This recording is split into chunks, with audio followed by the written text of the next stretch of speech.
ராயன் திரைப்படத்தோட free ticket டெய்லியும் ஒருத்தருக்கு ஃப்ரீயாக கொடுக்கப்படுகிறது. அதுக்கு நீங்கள் என்ன பண்ணணும்னா, மேலே தெரிகிற இன்ஸ்டாகிராம் ஐடிக்கு ஃபாலோ பண்ணிவிட்டு #ராயன் அப்படிங்கிற ஒரு மெசேஜை லீவ் பண்ணணும். நீங்களும் ஃபைனலி ராயன் திரைப்படத்தோட ட்ரைலர் ரிலீஸ் ஆகிவிட்டது. இந்த ட்ரைலர் எப்படி இருக்குது அப்படிங்கிற விஷயத்தை பற்றி தான் பேச போகிறோம். ஃபஸ்ட்டு இந்த ட்ரைலர் ஸ்டார்டிங்கில் செல்வராகவன் அவர்களோட வாய்ஸில் தான் இந்த ட்ரைலர் ஸ்டார்ட் ஆகிறது.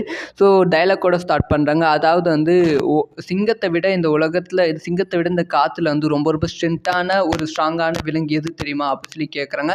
அப்போ நிறைய விஷுவல்ஸ் காமிச்சு திடீர்னு ஓநாய் தான் ரொம்ப ஸ்ட்ராங்கான விலங்கு அப்படின்னு சொல்கிறாங்க. அதுக்கான காரணம் என்னென்னா, சிங்கமும் ஓனாயும் ஃபைட் பண்ணால் கண்டிப்பாக சிங்கம் ஓனாயை அடிச்சிடும். ஆனால் அதே ஓனாயை பதுங்கி ஒரு கூட்டமாக சிங்கத்தை தாக்கினா சிங்கத்தால் தப்பிக்கவே முடியாது அப்படிங்கிற விஷயத்தை காமிப்பாங்க. அப்போ தான் தனுஷ் அவர்களோட ஃபேஸை ரிவீல் பண்ணுவாங்க. ஸோ இந்த ட்ரைலரை 2 நிமிஷம் மேலே இருக்கும் அப்படின்னு சொல்லி எதிர்பார்த்தாங்க. ஆனால் 1 நிமிஷம் 50 செகண்ட் இந்த ட்ரைலர் இருக்கிறது. அதுலேயும் 1 நிமிஷம் 10 செகண்டுக்கு மேலே தான் தனுஷ் அவர்களை காமிக்கிறாங்க.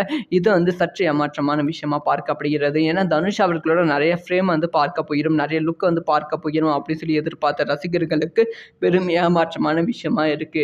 அதுக்கப்புறமா இந்த படத்தோட ட்ரைலர் எல்லாரும் கேஜிஎஃப் படத்தோட கம்பேர் பண்ணி பேசுறாங்க. ஏன்னா ஸ்டார்டிங்ல இருந்து எண்டு வரைக்கும் செல்வராகவன் அவர்கள் பயங்கரமான ஒரு கூஸ் பம்ஸான டைலாக் ஒரு பில்டப் கொடுத்து கொண்டு வருகிறார்கள். ஸோ இந்த ட்ரைலர்லேயே ஒரு 3 பேருக்கு நிறைய ஸ்பேஸ் கொடுத்துருக்காங்க அப்படின்னு தான் சொல்ல வேண்டும். இந்த ட்ரைலர் 3 பேராக ஆக்கிரமித்து இருக்காங்க. ஒன்று தனுஷ், செல்வராகவன் அவர்கள், எஸ்.ஜே. சூர்யா அவர்கள். எஸ்.ஜே. சூர்யா அவர்கள் இந்த திரைப்படத்தில் போலீஸ் ஆஃபீஸராக வர்றாங்க. ஸோ தனுஷ்க்கு பில்டப் பண்ணுற ஒரு அண்ணனாவால் அந்த தெருக்காரனாக செல்வராகவன் அவர்கள் வராங்க. ஸோ தனுஷும் வராங்க. ஆனால் தனுஷ் அவர்கள் சீன் கொஞ்சம் கம்மியாக தான் இருக்கிறது. ஸோ இந்த ட்ரைலரில் ரொம்ப ரொம்ப கூஸ் பம்ஸை இன்னும் அதிகப்படுத்தின சீன் எது தெரியுமா?